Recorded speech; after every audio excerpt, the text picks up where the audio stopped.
You've been waiting all week for that Saturday show. Tune in, see what happened, let your troubles go. Work real hard, now it's time to take it slow. Kick back and relax with that Saturday show.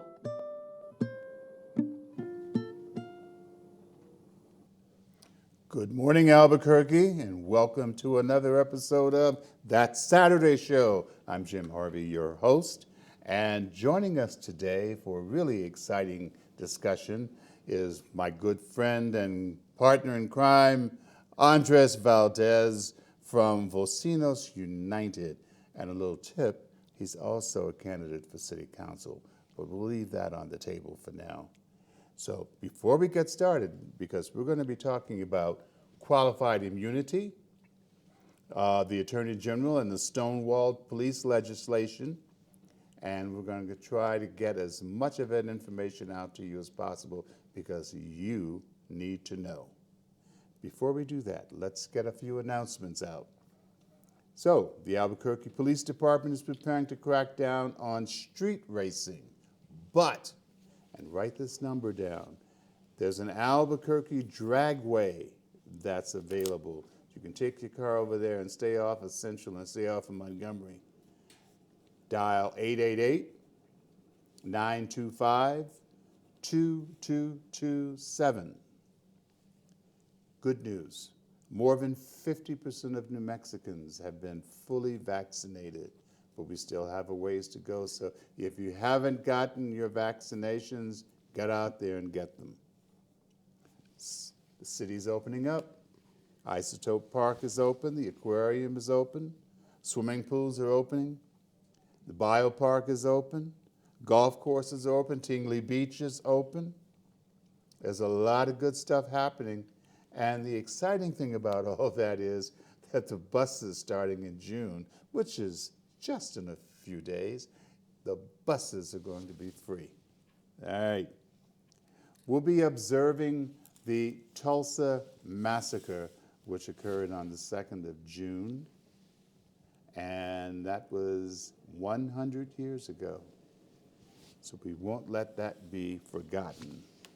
And later, we're going to have a few clips from the rally that took place on Tuesday night at the Albuquerque Peace and Justice Center, memorializing the 1 year since George Floyd was murdered.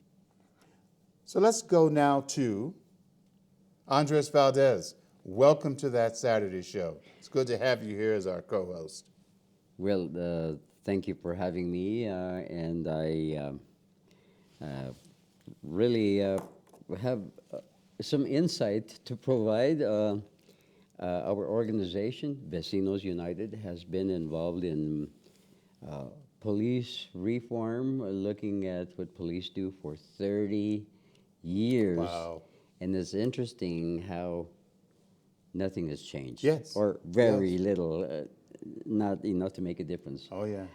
So it's, I have like 3 major topics I can start on, and if I can start in right away, Because I'm going to get out of your way because you've done a lot of work in this area, and I want to give you plenty of room to just share this wisdom with us, okay?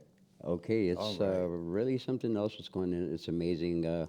First of all, I guess I could start by saying that now, after the death of George Floyd, there's been a big call for police reform.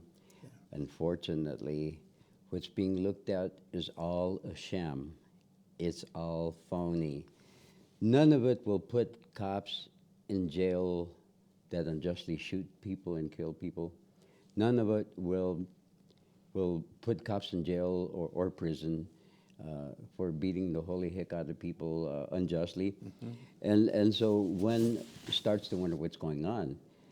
And interestingly enough, the so-called reform started in 2015 with our governor, Michelle Lujan Grisham.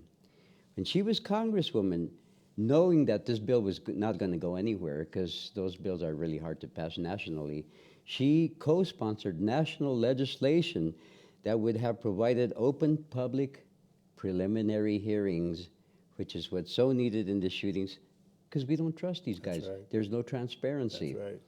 And that bill also provided for independent prosecutors and investigators, which is also so crucial to having real social justice, because district attorneys and attorney generals have a conflict of interest in prosecuting bad cops. Why?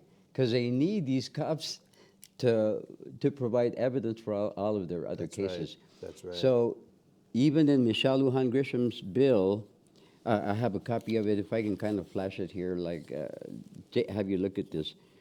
She clearly spells out that there's a symbiotic relationship between law enforcement and prosecutors, local prosecutors. So what's really interesting about what Michelle did is she received a lot of publicity for this, big grandstanding. She was really acknowledged for taking this up. And then when she became governor, when she actually had the power to make this change, guess what? She's shut her Mute mouth on about. that, She huh? hasn't said anything, and we begged her for some kind of an answer, some kind of a response, and she hasn't. And what's even further is interesting, she established this social justice or this commission to look into police reform. I think she called it the Racial Justice Committee. Racial Oh, Justice there's Committee. a long story behind that debacle. So she did that, and she didn't even as much as instruct that committee to look at her bill. So would we call this just a lot of political grandstanding, political profiling, making herself look good, when in the back, what is really going on? We suspect a relationship somewhat in the sense of collusion between law enforcement and elected officials, legislators. And actually, there's even some insight to this. The other day, I was having a conversation with Senator Jerry Ortiz Pino, and I was expressing to him our concern about this big mess going on at the Roundhouse. And he was saying, well, you know, Andreas, or I'm not exactly sure how he said it, but he basically said that legislators are afraid of police. He basically said that. And if that is true, what is it that is facing our country? If you look at it, it's a police state. I was going to say, sounds like a police state to me. That's incredible to arrive at that conclusion with the facts. It's amazing. Yeah. So, having said that, what was really proposed at the Roundhouse this year was this thing called qualified immunity. Mm-hmm. And what I did is I was very suspicious from the beginning, because I said, what? Well, the cops are always getting sued. They're getting sued left and right. One woman who sued BCSO, $4 billion. Bernalillo County Sheriff. Kenneth Ellis, $7.7 billion. Stephen Torres, his family, I'm not sure exactly how many. Did I say billion? You meant million. I meant billion. Run out there right now. Correct that mistake. Yeah. But so I mean, there's big bucks that were where people were suing police before this bill came up, qualified immunity. In fact, I did a political analysis of the bill, the qualified immunity bill, House Bill 4, and everything in this bill was already in the law, covered by New Mexico statutes annotated 44-4-12 and 41-4-4. And basically what this law says is that police basically are granted immunity, but it does not apply to personal injury, bodily injury, wrongful death, property damage resulting from assault, battery, false imprisonment, false arrest, malicious prosecution, and abusive process, and a few other things, slander, defamation of character. So basically... So what's left? The only thing that this bill did, and I broke it down section by section, and the only thing it did is it increased the amount of time people can sue from 2 years to 3 years. All of the rest was already covered by the law. So the people that pushed this bill are blowing smoke. It's a fake. It's a fake bill. It's fake police reform. What really needs to happen to solve this problem is, first of all, we need to start from the premise that when citizens kill somebody unjustly, or when citizens beat up somebody unjustly, what do? They're put in prison. They're put in jail. How many police officers have been put in prison or jail for killing people unjustly? How many unjust killings has there been across this nation? In this city alone, we have a list of 60 people that we can look back as a young man who was killed by police, Jackie Gonzalez, another young man that was killed by police. There's just been so many, but it's incredible what's gone on, and the reason this happens is because district attorneys and prosecutors and attorneys generals don't prosecute cops. That's for the glitches, or that's where the holdup is in terms of having real justice. Cops are not being prosecuted for murder because DAs are their friends and AGs are their friends. Right now, we have our own George Floyd situation here in this state, in this city. It was a young girl who was shot 21 times by Bernalillo County Sheriff's Department. Right. Now, can we argue about which is more egregious? George Floyd getting killed the way he got killed, or this young girl who was shot 21 times? It's amazing what's gone on. What we need to do is we need justice. Demand from our Attorney General, Hector Valdez, an open public preliminary hearing on the death of this young girl who was shot 21 times, because we don't trust them. Their email is vbransford@nmag.gov. We'll see if we can put that up on the screen later, please. Andreas. That would be good, because that's... So as we wind down here, I just want to thank you for bringing this to our attention. There's just so much more, and you know what we need to do is schedule you back so that we can continue this, because the more you talk, the smarter we get and the more organized we can get. I would be honored. Okay, we've got to make the price too high for bad policing in this town. So thank you so much for joining us on this piece. Thank you. All right, let's go to that on Tuesday. George Floyd. I see trees of green, red roses. Good evening, everyone. I see them blue. We're here to remember and celebrate the life of George Floyd. This is a somber moment, but it's a moment to celebrate, because we know that this is the beginning to celebrate change. Be part of the change that you want to see in your community and the change that you want to happen. But the fight isn't over. We still got a lot of things that we still have to change in the world and here, right here at home. Because at what age does my black baby become a threat to you? At what age does my little boy pose a threat because of his stance? At what age is my daughter not considered innocent because society's lens of adultification and over-sexualization of black bodies? When I was going to UNM in college, I remember being pulled over on Montgomery, 4 cop cars behind me and guns drawn. All because I had a light out, a tail light out. Now I want to say specifically to the black community that are here and that may be listening, do not be rocked to sleep. So please, please, this crowd is not as big as it was last year. People are sleeping. There's a lot of things in the works that you can do to help. There's boards, there's commissions, there's lots of ways you can get involved. I just leave you with nothing good for us will come from a system that cannot and will not change. It's time to make good policy, that will lead to new and better systems. And I just ask those in power, what are you afraid of?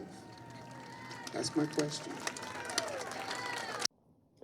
Hello, That Saturday Show. We're behind the scenes with Jim Harvey, waiting to be honored and accept his award officially for the Everyday Hero Award.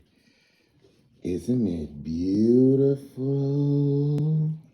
Well, how do you feel, Mr. Harvey, being honored as an everyday hero in the African American community?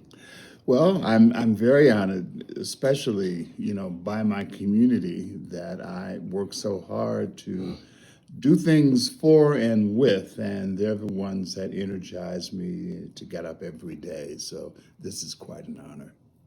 So how many miles have you walked to get to this place?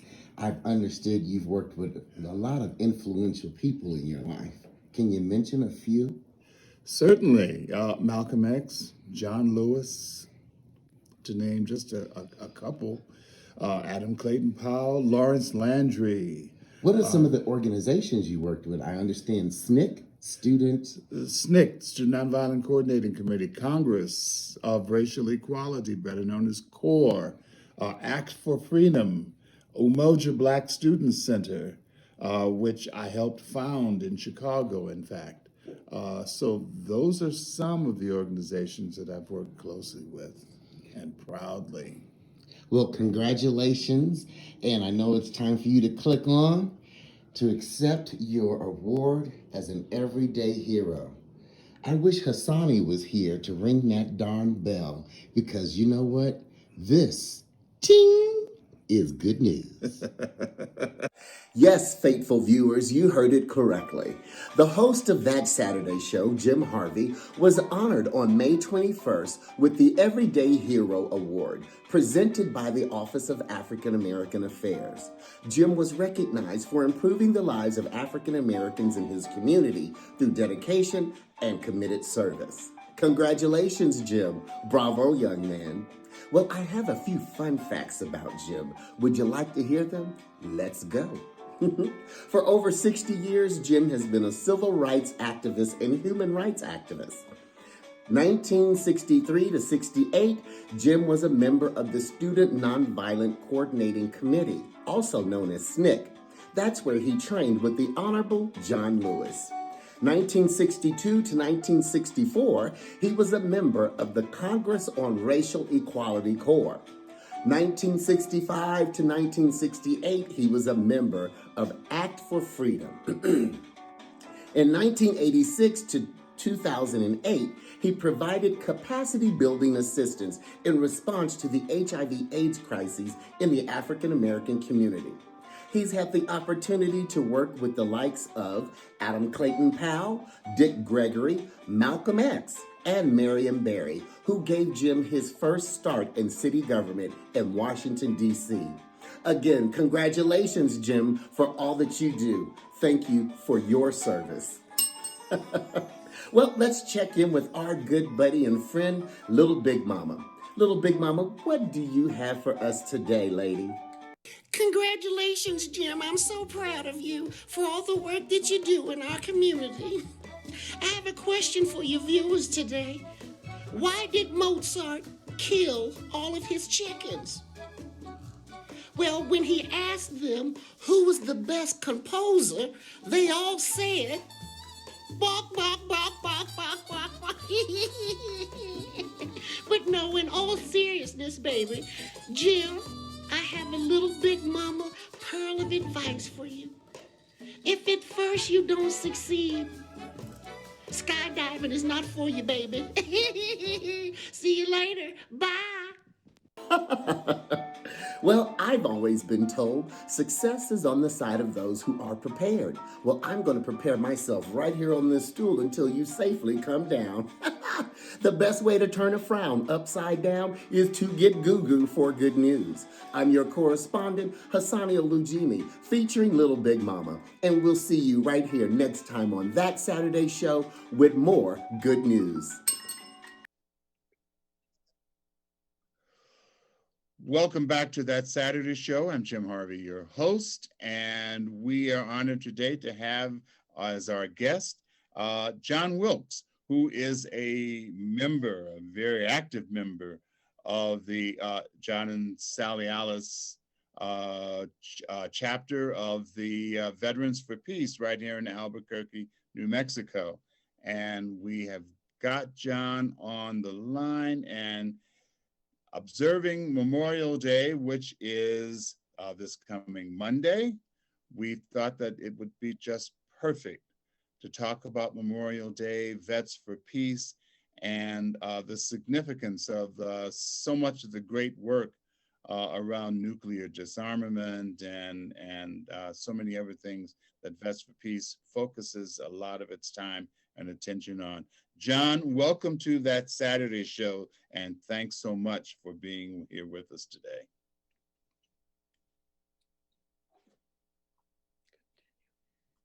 All right, thank you for having us. I'm going to be talking today, spending a few minutes with you on the status of the Los Alamos National Lab, and I'm going to hopefully cover some interpretive comments, my comments on the effect of the planned expansion. Now, we're on Memorial Day, of course, which normally is a day of reflection about United States defense posture, defense activities, the history, and of course, those that have given their time, energy, and limbs and lives for our country. So in no way is my talk disparaging those people, but it's some issues that we all need to be reflecting on this Memorial Day as we go about our activities. So thank you for this opportunity for Veterans for Peace Chapter 63 Albuquerque to update our listeners on the lab's current status, its planned expansion, and our understanding of some of the potential effects that the planned shift of the lab's mission from purely research to the production of nuclear weapons components. Time permitting, I'll share some other items about environmental factors that will also touch on the lab's expansion, but I want to get right into the heart of this matter. The lab was constructed in 1941. Its mission was to design and produce 3 operational nuclear weapons for the War Department. The lab opened in 1942 and began generating waste of both radioactive and conventional explosive materials. Los Alamos is one of 9 sites within the United States nuclear weapons complex. The Department of Energy assigns various missions to its labs. Some of the weapons some are weapons related, and some are in other areas of interest. The semi-autonomous entity that is responsible for, among other issues, for producing, storing, testing the nuclear weapons is the National Nuclear Security Agency Administration, otherwise known as NNSA. I'm drawing many of my statistics from a presentation that was given by the NNSA at the lab on May 18th. The lab's 2021 operating budget is $3.743 billion. 83% of that budget is allocated for weapons research and production. This Friday, the president is scheduled to release his proposed budget for fiscal year 2022 to the Congress.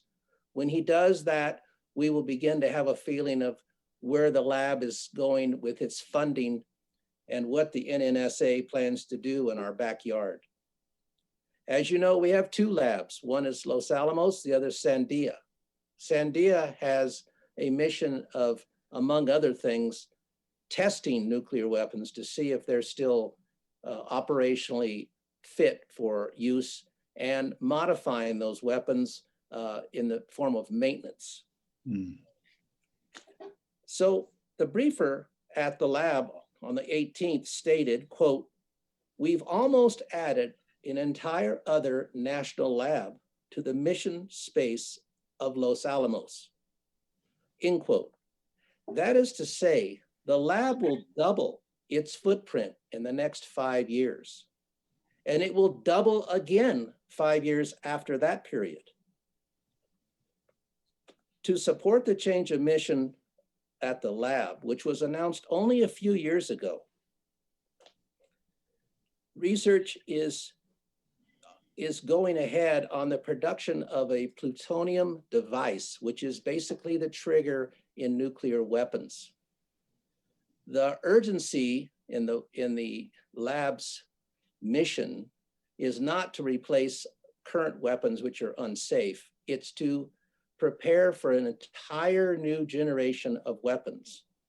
In addition to the warheads, the Defense Department is planning an entire new generation of delivery vehicles. That is to say, 12 new submarines, new bomber, the B-21, a refueling plane for that bomber, and most controversial, new silo-based ICBMs, intercontinental ballistic missiles. That's what we're talking about. In 2030, the Air Force hopes to replace its missiles. The options are do nothing, retrofit or upgrade the existing Minuteman III missiles, or produce and field an entire new generation of missiles. The immediate production at the lab will be a warhead which goes on those new missiles if they are in fact authorized and funded by the Congress.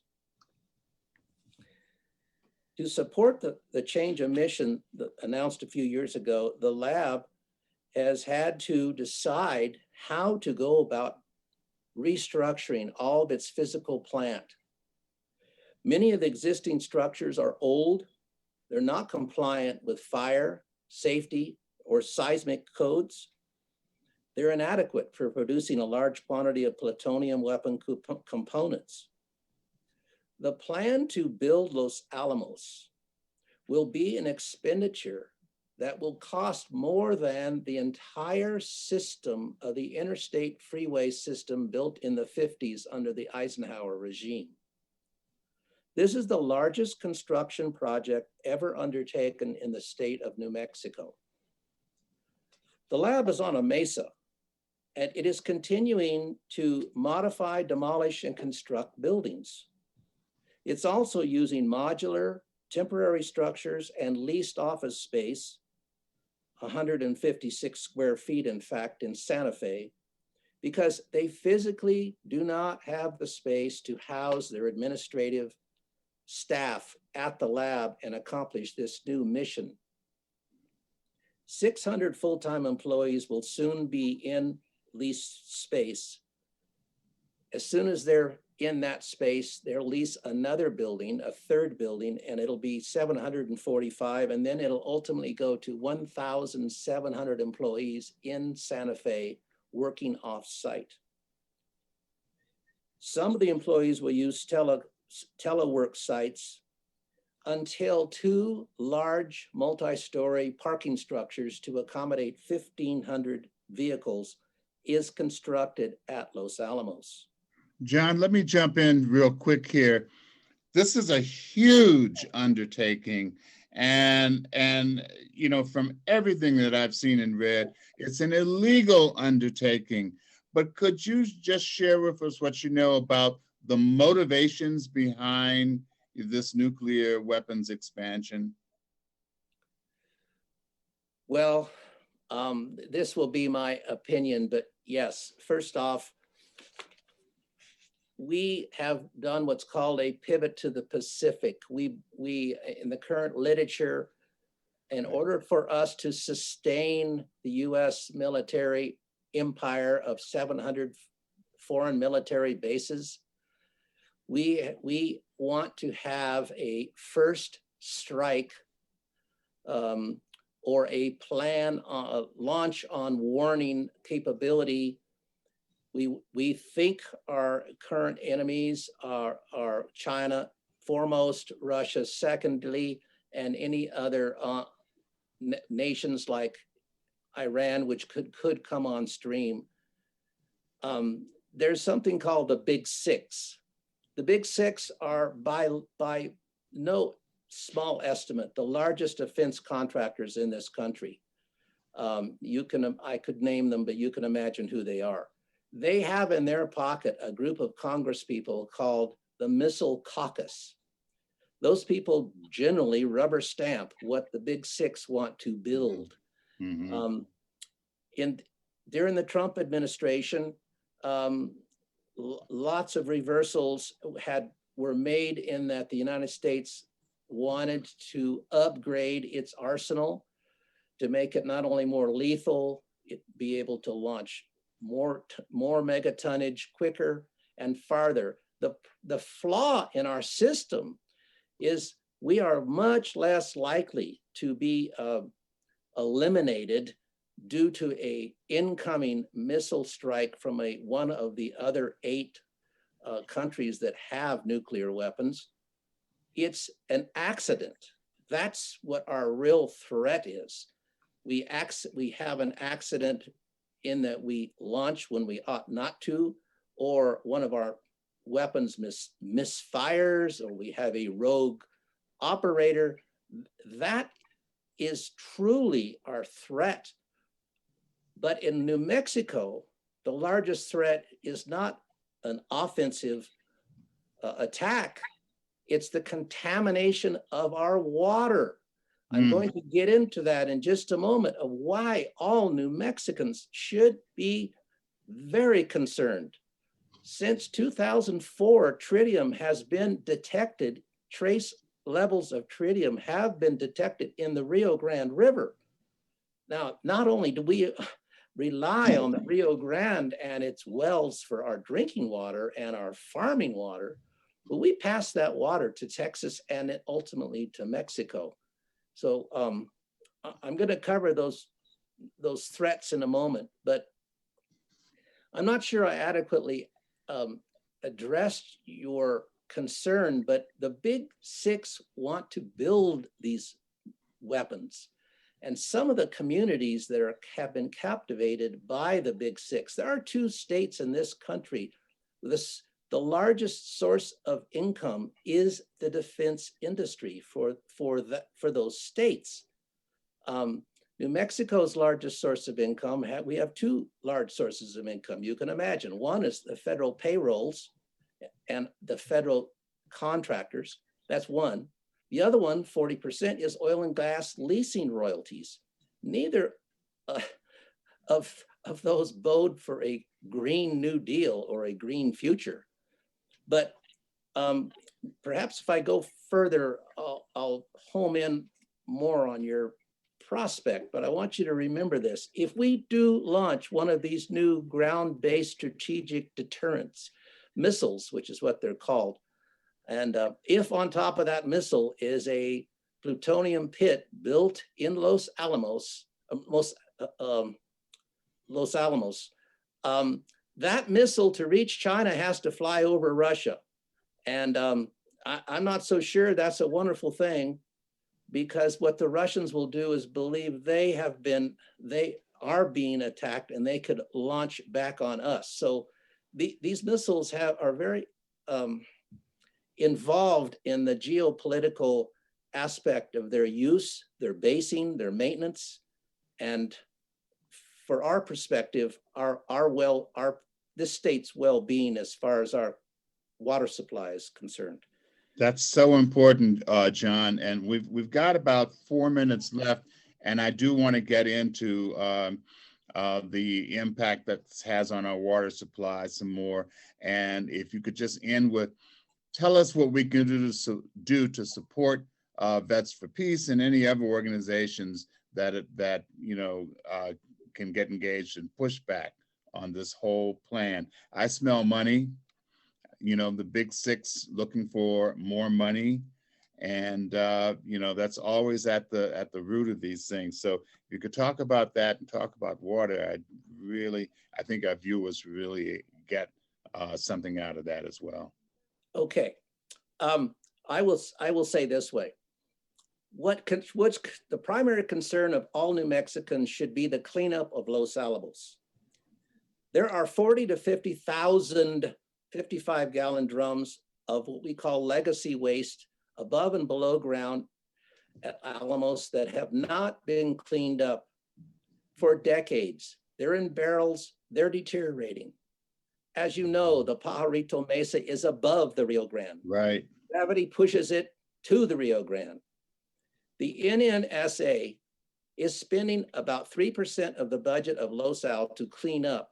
And the cleanup, what they call cleanup, is currently generated waste, not the legacy waste.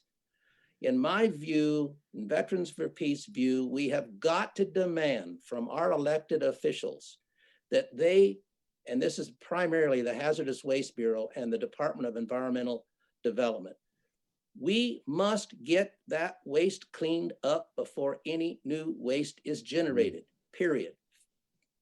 End of sentence. Secondly, we must prevent the Department of Energy from convincing our leaders to expand the size of the waste pilot isolation plant in Carlsbad beyond the agreed upon 25-year life, which will expire on the 2024, or the size of that storage facility, that geological deep salt mine facility, beyond the 6.2 million cubic feet of space.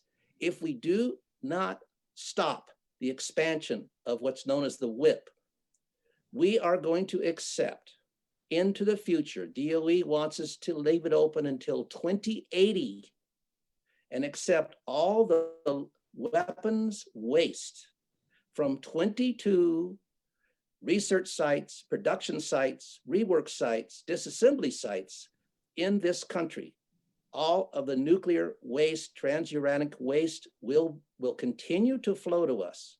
Thirdly, we must lobby against the NRC from approving the permit now pending from the Holtec Corporation to open a storage site, which will allow all 161 public utilities, whether current or past producing, to ship all of their stored ponded waste to this state and to an adjacent facility in Andrews, Texas, which is 5 miles from our border. If we do not stop these three things from happening, get rid of the legacy waste, don't extend the WIP, don't allow the utility waste to come to this state, we are dooming ourselves for water quality and water shortage, because the Los Alamos is going to use twice as much water today in 5 years as they use today, and twice as much water in 5 years from then as they will at that point. We do not have the water to spend generating nuclear weapons and nuclear waste. It's that simple. How can viewers get in touch with you to sign on to this campaign? Because this is critical, because what I see is a few years down the road, New Mexico is going to be unlivable thanks to the NNMA. And that's not acceptable. So just tell us, and before we end, I just want to say, I'm going to invite you back because I want to make certain that we get a full picture of what's ahead. And this is just a teaser. Okay, I do put out a newsletter every 6 weeks on the status of all of these various projects that impact us. But there are three key prominent nonprofits in this state, among maybe 20 that are working on this issue. There are three that are very well known, very experienced, decades long in this concern. And I would ask your viewers to look at the Nuclear Watch New Mexico. Nuclear Watch New Mexico. Secondly, the Concerned Citizens for Nuclear Safety. And thirdly, the Los Alamos Study Group. They are authoritative, they are credible, they are very well worth not only reading, but they will announce meetings, rallies, hearings as we go through this struggle. And there's one other thing I'd like to squeeze in, if I may. Go ahead. Most of your viewers may not know that the largest storage, the largest stockpile of operational nuclear weapons in the United States sits off the runway at the Sunport. It is in the Kirkland Munitions Storage Site. 1,850 to 2,000 fully operational nuclear weapons are there. I'm not saying they're unsafe. I'm not saying they're dangerous. I'm saying they're there. They're maintained by Sandia Lab. What concerns me about Kirkland is this week, the Kirkland opened a quote, space warfighting operations research and development building at the tune of $12.8 million. It's a 26,000 square foot lab, which is going to quote, advance warfighting capabilities in space. Now, so what we've got is the production of weapons. The Air Force Space Academy tells you how to use those weapons. Now they've got their space use. We've got the storage of weapons, and we've got the storage of waste. Said another way, we are ground zero on this nuclear issue when well over 100 countries in the world just passed and ratified and adopted a treaty against the prohibition of nuclear weapons, which none of the 9 known countries that have nuclear weapons have ratified, but almost all the other countries in the world have ratified. We have got to get rid of these weapons, period. Absolutely. Absolutely. John, thank you so much for this. We're sounding an important and critical alarm. And like I said, I want to bring you back so that we can continue this discussion, because this is something we all need to be concerned about right now. I'm going to see that these contacts are also posted, and I really appreciate you taking the time to both research this and keep us informed. And we appreciate you.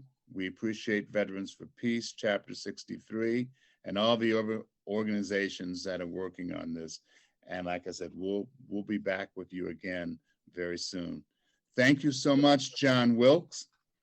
And that ends this particular discussion, but we will be back with more information on nuclear weapons and why we should be concerned that Los Alamos is being retrofitted to become a weapons manufacturer.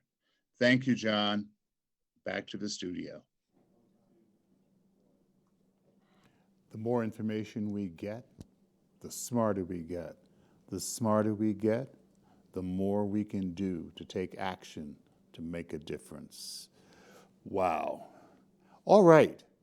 Shamelessly, I'm bringing to you another member of my family who's going to really knock it out of the park with a musical performance. Last week I gave you my youngest nephew. Today I'm going to give you my oldest nephew, Darrell Harvey, a powerhouse in the music field, and you've got him all to yourself right now.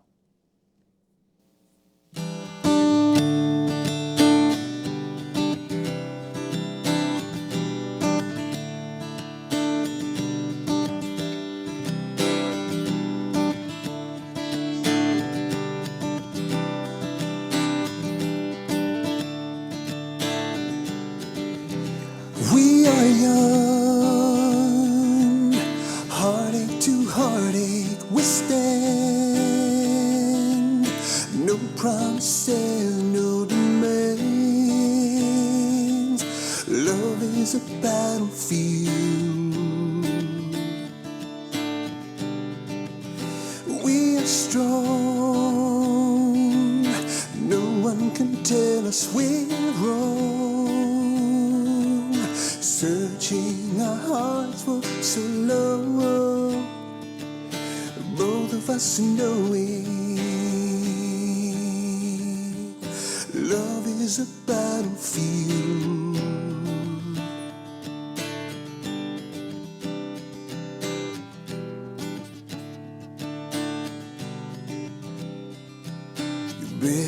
to go than making me stay. Why do you hurt me so bad?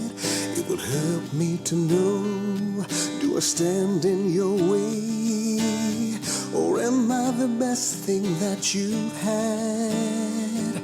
Believe me, I can't tell you why, but I'm trapped by your love, and I'm chained to your side. We are young, heartache to heartache we stand. No promises, no demand. Love is a battlefield.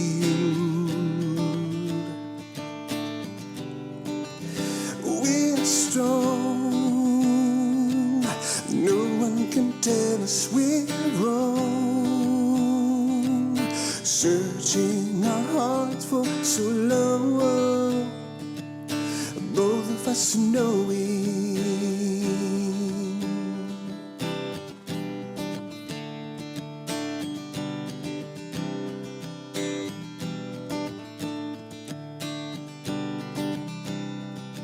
When I'm losing control, will you turn me away or touch me deep inside?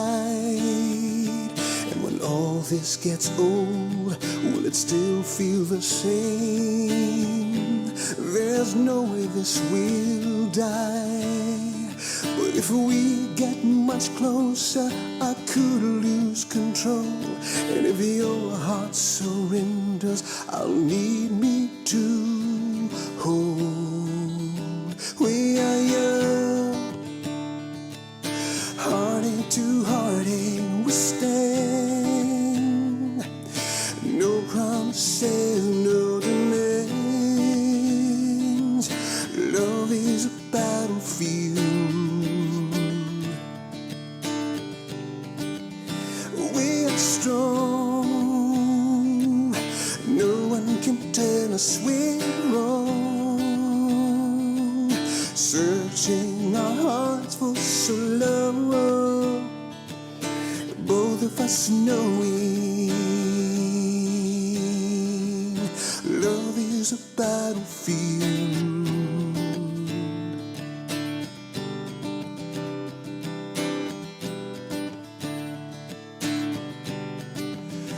We are young, heartache to heartache we stand.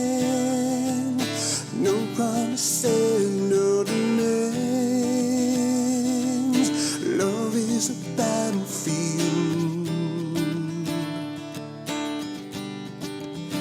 We're strong, no one can tell us we're wrong. Searching our heart for so long,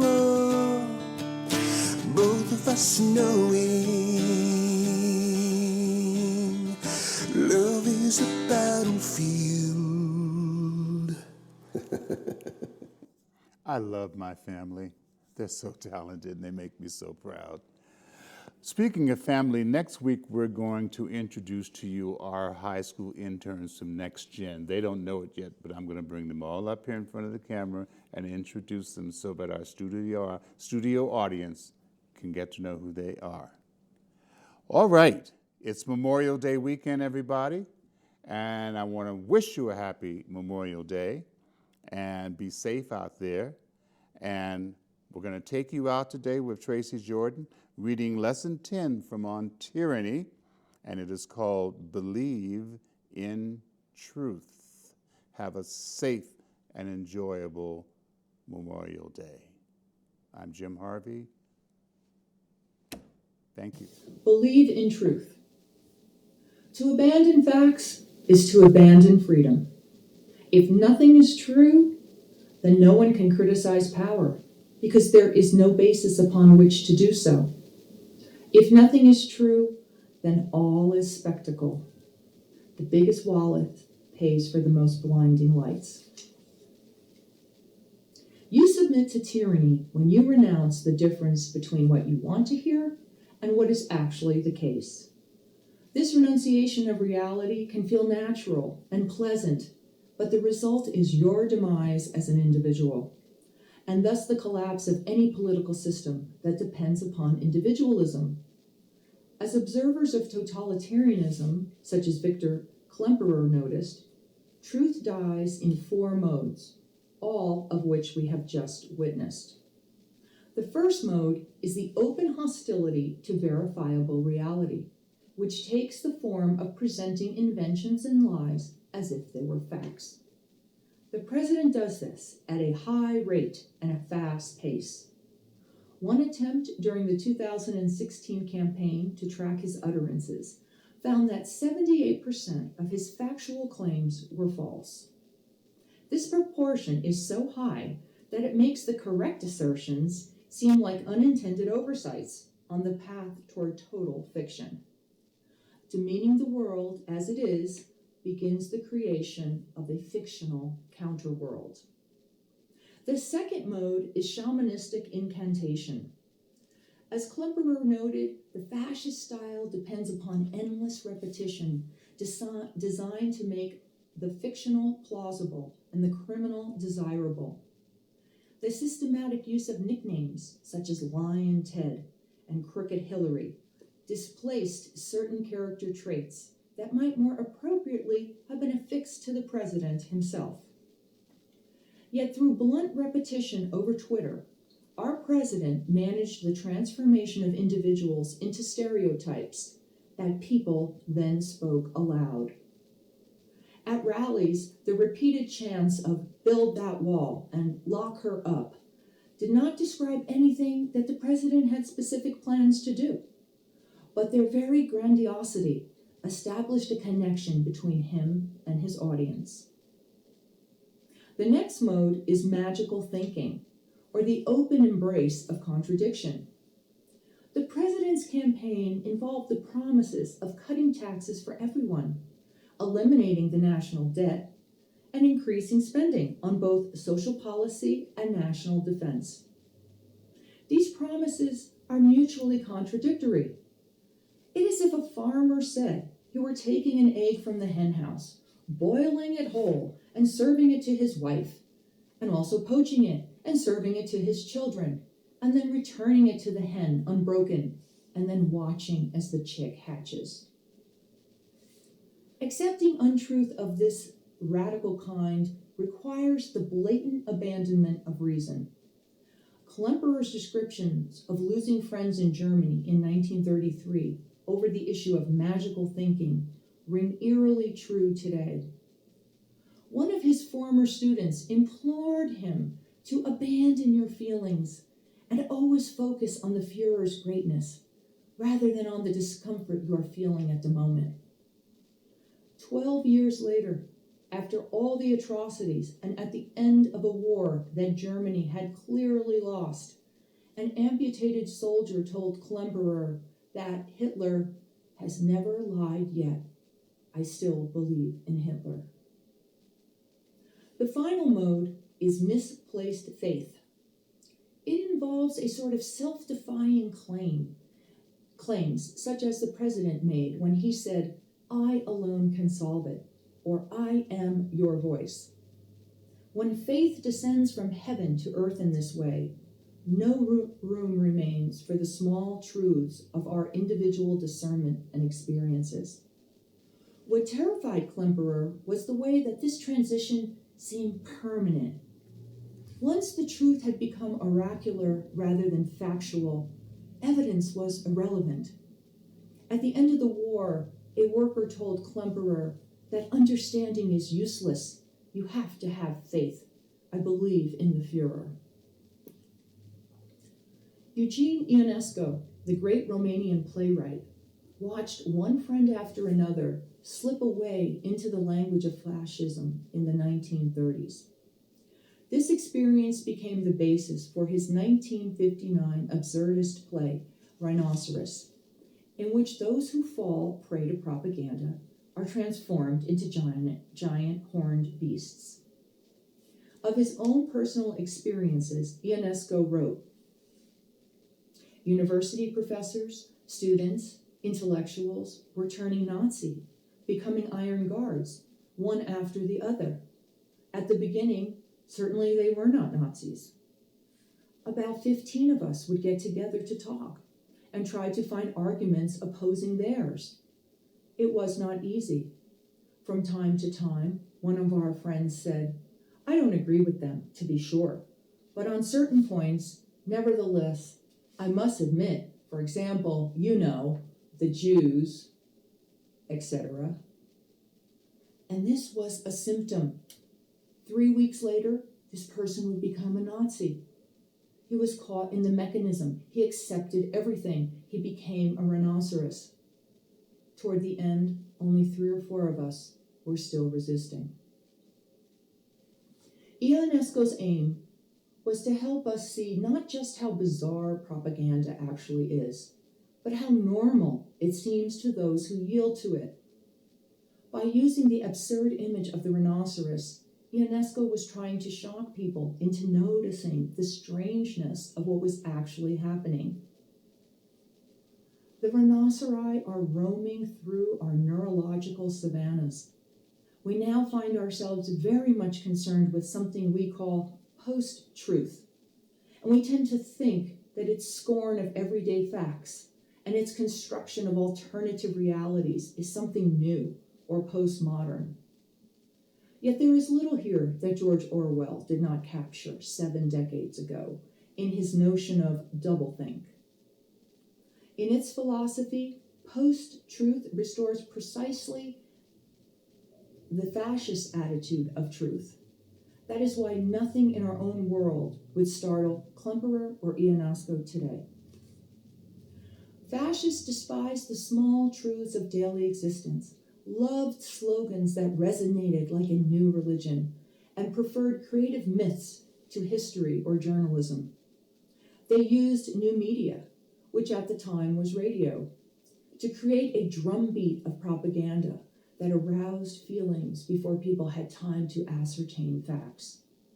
And now, as then, many people confused faith in a hugely flawed leader with the truth about the world we all share. Post-truth is pre-fascism.